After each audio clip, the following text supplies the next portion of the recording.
What's good, people? Big Rich here for the second installment of Big Rich Movie Review. Last week, I got a lot of positive feedback, so we're going to try it again this week for our second installment. Today, we're going to go and talk about a Western, a remake of a 1960 Western starring Yul Brynner called The Magnificent Seven. The Magnificent Seven is directed by Antoine Fuqua and starring Denzel Washington as the lead character, Sam Chisholm. So before we start, and I actually messed it up last week, so I apologize, but before we start, we're going to go and take a break and look at the trailer, and then I'll give you my feedback after the trailer. We'll be right back.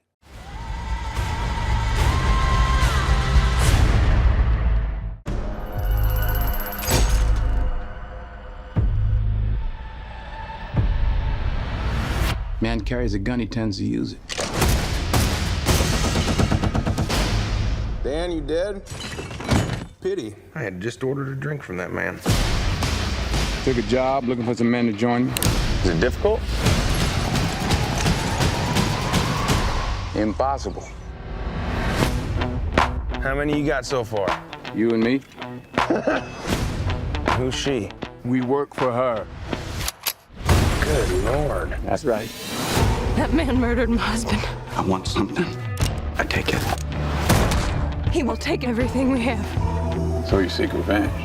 I seek righteousness, but I'll take revenge. I need more than a few to help us fight. What a bunch of misfits we are. You know how to shoot that thing? I'm good. So am I. Good luck, my friend. Oh, we're good. We got a Mexican. I sense we are bonding. Oh.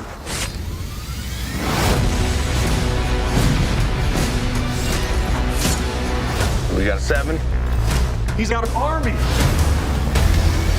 And they'll be murdered by the world's greatest lover. Why are you here? Fighting someone else's fight. These people deserve their lives back. Just make sure we're fighting the battle in front of us, not the battle behind. Every man's got the right to choose where he dies. We have nowhere else to go, so. You ain't never seen a soldier like me. 1, 2, 3, I'm a vigilante. 4, 5, 6, kiss that ass goodbye. When I pull the gun, then somebody gotta die. What's the plan? I've always wanted to blow something up. It's not a plan. I'ma put your lights out. We can do this right now. I'm ready.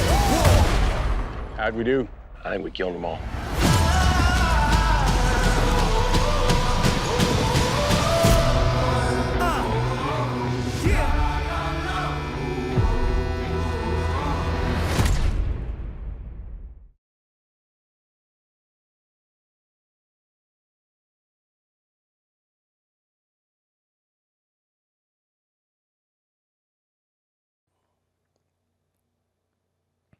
Okay, we're right back. We are back now. Now that you saw this trailer, I enjoyed this movie.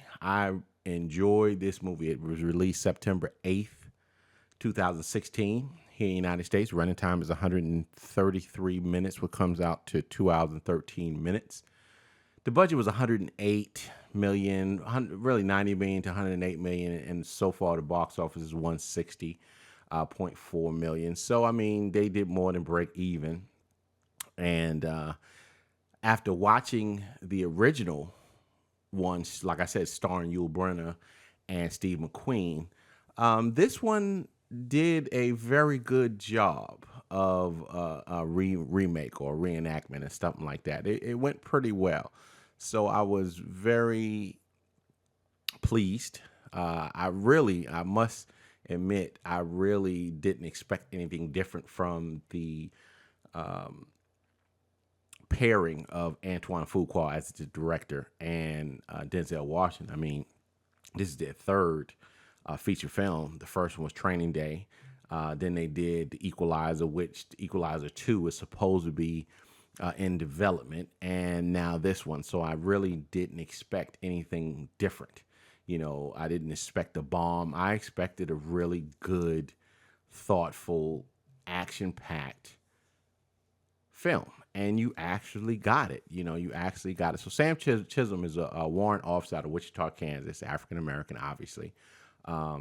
This is a movie that, even though they race bended the lead character because Yul Brynner's obviously a Caucasian,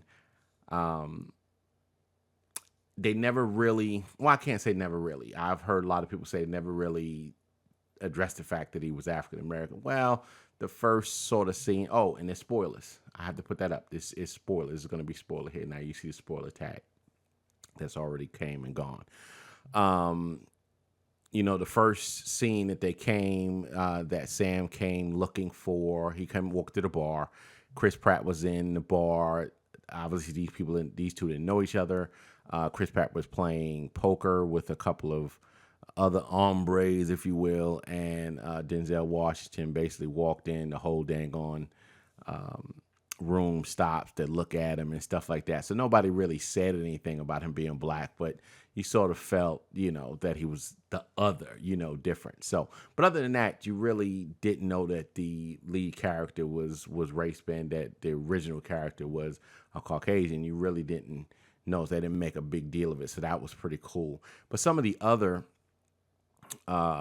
stars, Christopher Pratt, he played Josh Faraday, which I thought was pretty cool. A gambler, but he was also, a straight shooter. He was a charismatic co-star. He definitely held his own. Then you had Ethan Hawke. He's a veteran actor, but he played a sharpshooter who was, what you found out later on in the movie, he fought for the Confederates as Denzel Washington's character fought for the Union Army, and that's how they met, like soon thereafter. And then you had the knife-wielding Billy Rocks, who is Lee byung-hun. Sorry if I butchered that name. You've seen him in a couple of movies. He was actually in both. He played Storm Shadow in both G.I. Joe movies. He played a really good role. Not a lot of words, but his actions did more than any words I felt that he could have said. He was an excellent assassin, basically. That's what they categorized him as, a assassin. Then you have Vincent D'Onofrio. I think he's just awesome. I think he's an awesome actor. He played a tracker. And then you had a Comanche named Martin Sensameyer. I don't know if he's of American Indian descent, but he was basically a Comanche warrior that they had came in contact with once they had got 6 of the 7, and he joined the band. And basically the whole premise was that the female lead, her husband, which is Haley Bennett. She played Emma Cullen.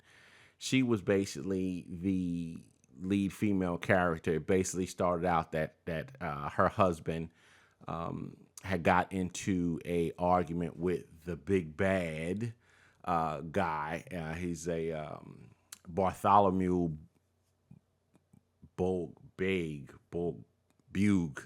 Peter Stargard is his real name, and he was the big bad. He was basically a robber, cattle baron, and stuff like that. He had basically held the town, this fictitious town, mining town, as basically hostages, and made them work and basically mine his gold and silver mines and stuff like that, and basically was raping and killing and everything like that. So basically they got into a verbal argument in the beginning of the film. The big bad shot and killed her husband in front of her and all of the town people. She gets together with another male character that was in, I don't even know if they actually said his name. Yeah, actually, it was Teddy Q. That was her friend that was played by Luke Grimes. And I keep looking this way because that's where I got my notes.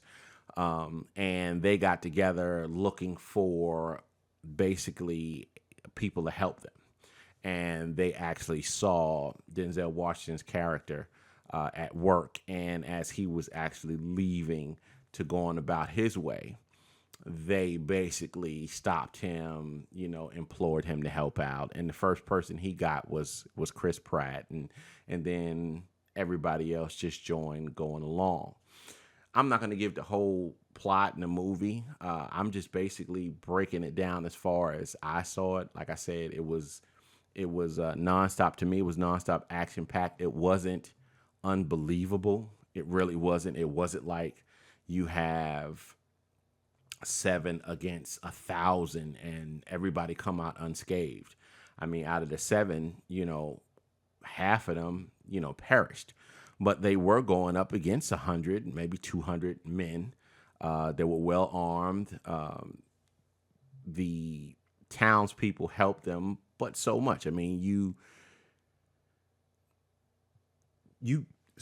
got as much help as you thought that you could from the townspeople, but they did the best they could. And it was a believable flick. And that's basically what the deal is. Now a lot of people might say, well, Rich, you've said in the past that you love a flick like Commando and what's that? A bunch of Arnold Schwarzenegger and Rambos and all that type of stuff. That was just crazy. Where you have a revolver and you lost count at 1,000 and you never seen the person reload or anything like that. But that is the type of popcorn flicks and stuff that you just have to go in there, suspend your imagination, and just basically just be like, hey, this is a fantasy. It is what it is. But when I start talking about like maybe cop dramas or something that could have happened, a Western that could have actually happened, I like it when they at least get as close as possible to something that actually could have happened, So in this film, they actually did it. They actually put forth an excellent effort. I don't think any characters were wasted. The stars, the co-stars, whether their lines were long or short, they did everything they could. The female lead had her female qualities, but she stood up in the end. She showed, okay, I'm a housewife, and back then in the days, women were seen, not heard type stuff. So you could see her fighting through it. It didn't seem natural to her, to that period. So I enjoyed that also. And the big bad, he was a typical big bad. I mean, he didn't put any fear in anyone, but I don't think that they was trying to push for the big bad to have or wield fear from himself. What he did was he used his wealth and power to surround himself with people who were able to do that. You follow what I'm saying? If you listen to the first show, we talked about Sleepless last week, the main thing I had, or the main problem I had against the character of the big bad, was he was surrounded by these huge guys, but he was trying to act badass like them, and it just never really came across. You follow what I'm saying? It never really came across that he was just this badass. So it's totally different with this one. This guy looks like a wimp. Obviously when his henchmen were destroyed and he was by himself, he reverted back to the punk that he was, that type of stuff right there. One of the people that probably was either born with a silver spoon in his mouth and had everything done for him, or he was one that got his lunch money taken every day and got beat up, and sent home. And then he just happened to fall on some good luck where he got some wealth and power. And then he was able to project that through his money, not through his person.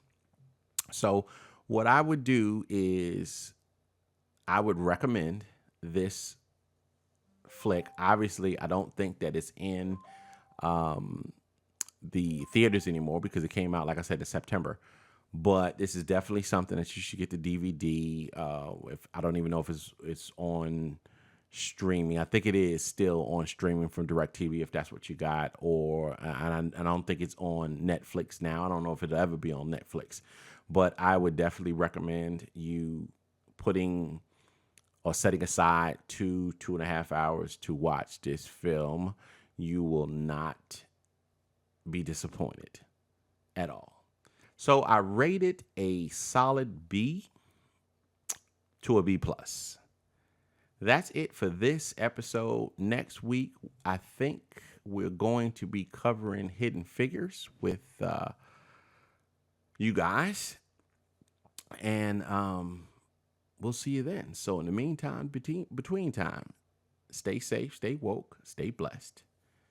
Peace, and I'm out.